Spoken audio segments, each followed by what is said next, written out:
Hi, my name is Maria Mata-Carcamo, and I am doing a presentation of doing business in New Zealand for Management 495 with Dr. Mark Lee.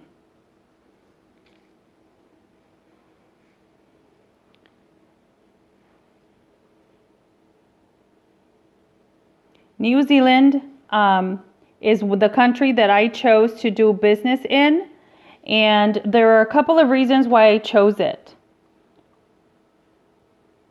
New Zealand ranks number one of the easiest place to do business in the last 2 years by the World Bank.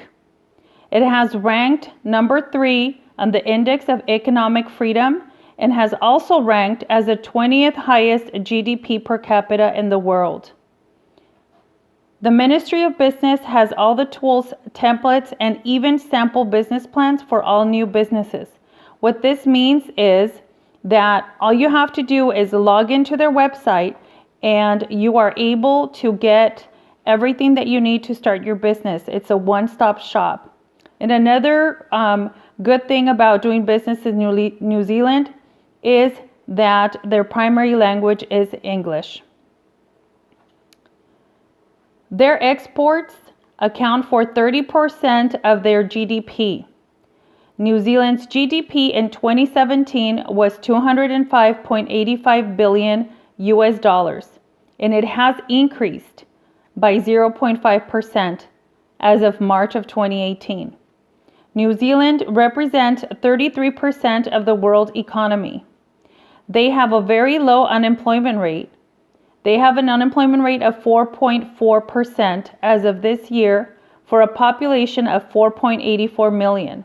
That's pretty low. There is a low inflation rate, and the Reserve Bank manages the monetary policy. The OCR has been 1.75 since September of 2016. And I think that's because they meet several times a year to go over it and to ensure that it is not high. The trading exports are pretty high as well. The imports and the foreign direct investment. They're at 5,450 New Zealand million dollars for exports. For imports, it's 5.121 New Zealand million dollars, and for foreign direct investment, it's 122 New Zealand million dollars. They have a government debt of only 61,880 New Zealand dollars and fiscal expenditure of 99,812. New Zealand is part of the Antarctic continent. It is located approximately 1,000 miles southeast of Australia, and it is composed of 2 islands, the North and the South Island. The capital is Wellington, and it is located in the North Island. New Zealand is part of the monarchy with a parliamentary system government which is under the power of Queen Elizabeth. This kind of parliamentary system is called the constitutional monarchy. There is a governor, and to my surprise, it's a female governor, and her name, a governor general, and her name is Dame Patsy Reddy. There are no winning parties in New Zealand. They all work together. There are 3 of them. It is the National, Labour, and Greens. The government has 3 separate branches, a government and they're made up of ministries. These ministries first had to be part of the House of Representatives. The ethnic composition, religion, and language.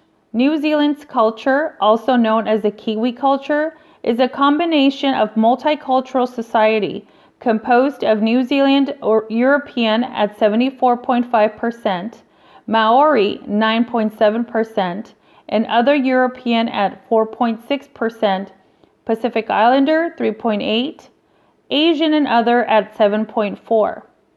Now the majority is New Zealand European, or known as the Kiwis.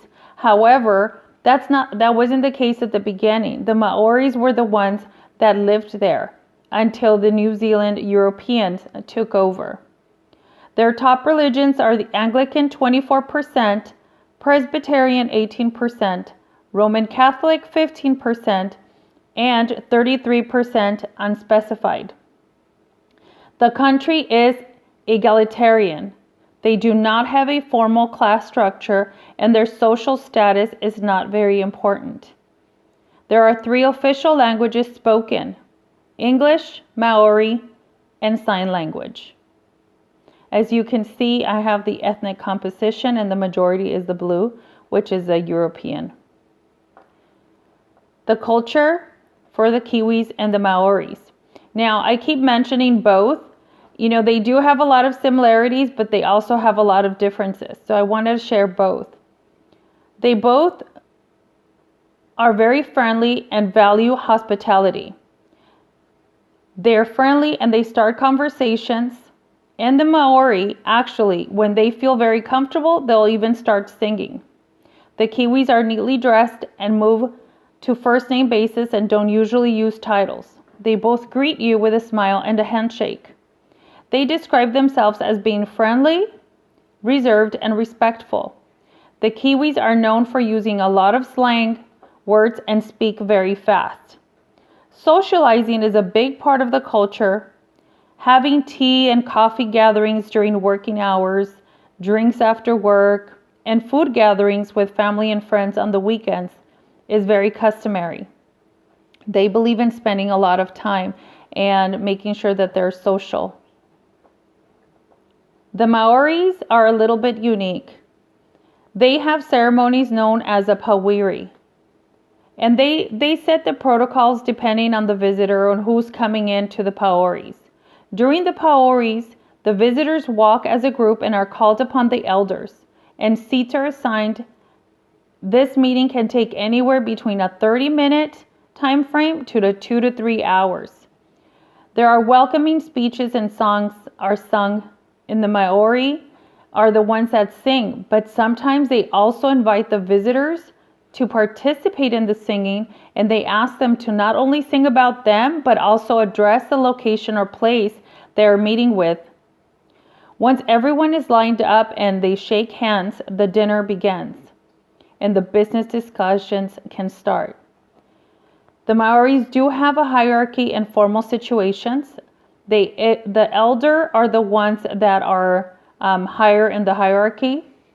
And regardless of the gender of the families, they're the ones that are going to be the head of the table.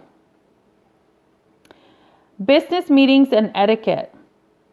The Kiwi business style is casual and conservative. Appointments or meetings should be scheduled in advance, and punctuality is very important. Most business meetings are casual and business lunches are popular. They like to be spoken to by first name basis, and greetings are informal. They're also very detailed and expect to be informed of business agreements with all terms and conditions clearly noted. So it's very important to come with a plan. And obviously, negotiation is not very popular. They do not like they're not a bargaining culture, so they don't appreciate any of the bargaining. The Maoris' business meetings and etiquette is a little bit different than the Kiwis. The Maoris are a bit more reserved than the Kiwis. They are hospitable, calm, hardworking, and have a good sense of humor. During formal events, the Maori greet each other with a hongi, which means pressing your nose and forehead together. Now keep in mind, this is only their traditional way of greeting. You cannot do that if you don't feel comfortable or know them. Physical greetings depend on the comfort level, and guests are greeted with a pawiri welcoming ceremony, which consists of welcome speeches and songs. The Maoris believe in gender equality. Women hold position of power, and loyalty is very important. Removing shoes when entering a Maori tribal meeting is a must. It is disrespectful to sit on countertops or any place of where the food is prepared. The Maori objects or places that are sacred should not be touched. And any time that you are going to be going into a Maori place of meeting or a house, you must ask for permission. During meals, do not start eating until the food is blessed, as guests may be asked to sing upon introductions. They share a couple of business etiquettes. Both the Maori and the Kiwis love to drink. They want to buy drinks, and that is a common practice. They share food, cash. They also are very specific in regards to the meeting. They like to have an agenda and a planned meeting. Business cards are given during introductions, and you must break the ice before starting to discuss business. They both value reliability and trustworthiness. During lunch meetings, to show you have finished your meal, you should place the knife and fork down on the plate together. They both like to tease and do not appreciate sheep-related jokes. I noted a couple of things just to emphasize. They like to have an agenda and a business plan. And the business plan must have the intentions and both the benefits of both parties. Again, negotiations and everything should be done in the business plan, and there's no negotiating that should be accepted during the meeting, because it's really rude and disrespectful. And at the end of the meetings, they usually follow with drinks. There's a couple of do's and don'ts. So just like with any business, you want to make sure that you get to know the people you're working with and doing business with. So a couple of do's and don'ts if you're doing business in New Zealand is gift giving is good. The Maoris and the Kiwis will accept gifts, but they should not be high in value. It's good to bring a gift when meeting or when visiting. However, it should not be a high in value. And those gifts are usually opened in front of the person that's giving to them. There are more don'ts here than anything. So no bargaining, no tipping. Tipping is frowned upon. So I know here in the US, we always want to tip. There in New Zealand, don't tip. Also, if you need to call the waiter when you're having a lunch meeting, do not raise your hand. It is disrespectful to do that. Don't compare any New Zealander, Kiwis, or Maoris with Australians.